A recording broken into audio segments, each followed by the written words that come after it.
नमस्कार, मी संदीप पाटील, सदस्य युवा विद्यार्थी असोसिएशन महाराष्ट्र राज्य तसेच सर्वसामान्य अभियोग्यताधारक।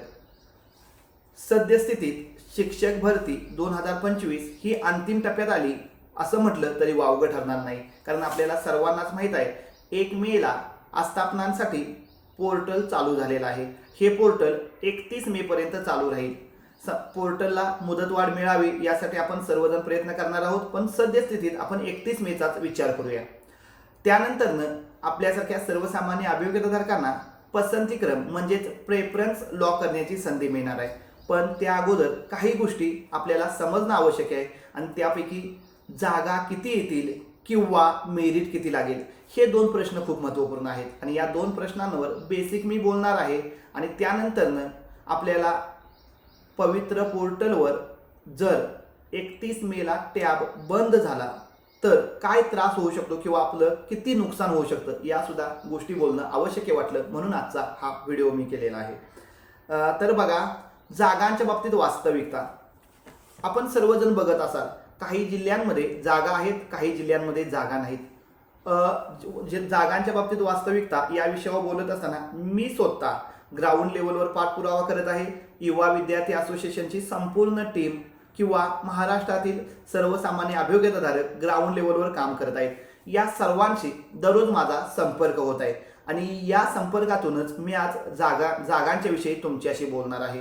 मला वाटतं या शिक्षक भरतीमध्ये प्रत्येक स्थानिक स्वराज्य संस्थेच्या आस्थापनेने, जसे की जिल्हा परिषद कोल्हापूर, मनपा, नपा अशा जिल्हा परिषद कोल्हापूरमध्ये येणाऱ्या ह्या ज्या स्थानिक संस्था आहेत, या स्थानिक स्वराज्य संस्थांनी, उदाहरण फक्त मी कोल्हापूरचं घेतले, या स्थानिक स्वराज्य संस्थांनी प्रत्येकी किमान 150 ते 200 जागा जरी पोर्टलला दिल्यात तरी सुद्धा कोल्हापूरच्या जागा जास्त येणार आहेत, हा विषय पुढला आहे। फक्त मी उदाहरण कोल्हापूरचं घेतले।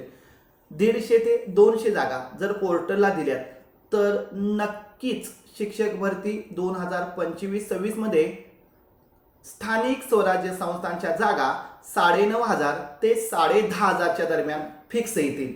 त्यासोबतच एकाच 3 या नियमाला खाजगी आस्थापनेच्या संस्थापकांनी जर पॉझिटिव्ह घेतलं तर खाजगी आस्थापनेच्या जागा सुद्धा 10 ते 12,000 नक्की येतील।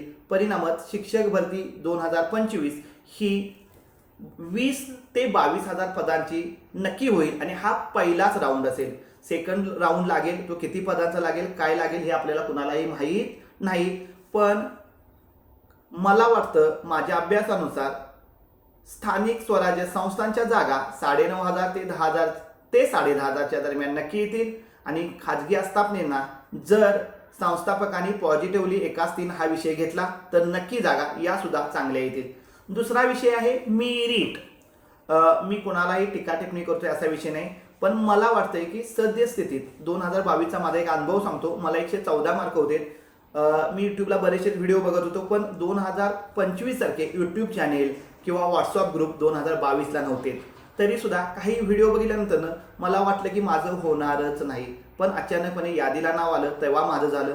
म्हणून मला वाटतंय की कमी मार्क आहेत, जास्त मार्क आहेत, मध्यम मार्क आहेत, या गोष्टींचा विचार करण्यापेक्षा सद्यस्थितीत स्वतःच्या जिल्ह्यातील सर्व आस्थापनांमध्ये काय चाललंय या गोष्टीचा आपण अभ्यास करणं आवश्यक आहे। स्वतःच्या जिल्ह्यातील आस्थापनांना भेट देणं आवश्यक आहे। जसं की माझा जिल्हा कोल्हापूर आहे, मी काय करेल, कोल्हापूर जिल्ह्यातील सुरुवातीला जिल्हा परिषदला जाईल, प्राथमिकची काय परिस्थिती आहे याचा अंदाज घेईल, त्यानंतर मी माध्यमिकचा अंदाज घेईल, त्यासोबत कोल्हापूरमध्ये स्वामीसारखी एक संस्था आहे अशा संस्थेला भेट देईल आणि छोट्या मोठ्या ज्या संस्था आहेत जिथं नक्की पदं येऊ शकतात अशा संस्थांना सुद्धा भेट देईल आणि त्यांना विनंती करेल।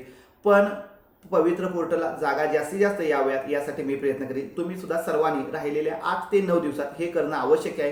परिणामात शिक्षक भरती 2025 चांगली होईल आणि स्वतःच्या जिल्ह्यात स्वतःच्या हक्काची नोकरी मिळेल असं मला वाटतं। मेरिट किती लागेल हे सद्यस्थितीत मी किंवा कोणीही सांगू शकत नाही, पण मेरिट हे स्वतःचा प्रवर्ग, स्वतःचे गुण, स्वतःचे आरक्षण, स्वतःचे समांतर आरक्षण किंवा इतर सर्वच गोष्टींवर अवलंबून आहे आणि या वर्षीचं मेरिट हे प्रेफरन्स या बाबीवर सुद्धा ठरणार आहे, कारण लिमिटेड प्रेफरन्स आहेत, त्यामुळे प्रेफरन्सचा वापर व्यवस्थित करायला हवा। तसा विचार केला तर स्थानिक स्वराज्य संस्थांसाठी 100 प्रेफरन्स पुरतील असं मला वाटतं, पण खाजगी आस्थापनेसाठी 50 प्रेफरन्स जे आहेत ते कमी पडतील असं मला वाटते. त्यामुळं अभ्यासपूर्वकच तुम्हाला प्रेफरन्स द्यायचे आहेत. त्यानंतर आस्थापनांना मुदतवाढ किती मिळेल मला कळतंय या माहितीनुसार जास्तीत जास्त 7 ते 10 दिवसाची मुदतवाढ मिळेल. आणि 7 ते 10 दिवसाची जर मुदतवाढ मिळाली तर पोर्टलला आपल्याला अपेक्षित आहे तेवढ्या जागा येणार नाहीत. कारण कालच माझ्या कानावालेला विषय, यवतमाळची टीम ज्यावेळेला पाठपुरावा करायला गेली त्यावेळेला यवतमाळच्या टीमला एक गोष्ट कळाली, ते म्हणजेच कमीत कमी 15 जूनपर्यंत यवतमाळचं रोस्टर किंवा बिंदू नामावली किंवा मावकडं चेकिंगला वेळ लागेल. आणि हे जर गोष्टी झाल्या तर यवतमाळच्या जागा चांगल्या येतील. म्हणून मला वाटतंय की आपण कुणीही पोर्टल बंद व्हावं हा प्रयत्न करण्यापेक्षा आणखी 1 महिना मुदतवाढ कशी होती यासाठी प्रयत्न करणं आवश्यक आहे. असं तसं आपण 1 वर्ष शिक्षक भरतीसाठी थांबलेलो आहे. 1000 जर जागा वाढत असेल तर आणखी 1 महिना थांबणं योग्य असेल असं मला वाटते.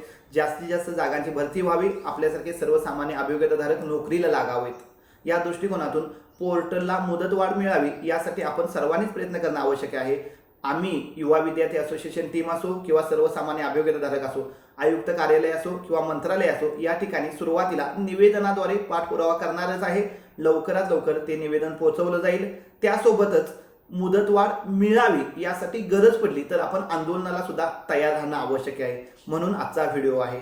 मुदतवाढ ही गोष्ट खूप महत्त्वपूर्ण असेल. मला 170 मार्क आहेत, माझं होईल ही मानसिकता ठेवण्यापेक्षा माझ्या शेजारच्याला 110 मार्क आहेत त्याचं सुद्धा व्हायला पाहिजे ही मानसिकता आपली असायला हवी असं मला सर्वसामान्य अभियोग्यताधारक म्हणून वाटतंय. त्यासोबतच शिक्षक भरती 2025 संदर्भात छोटीशी मी माझी जाहिरात करतो. थोडंसं राग मानू नका, मला समजून घ्या.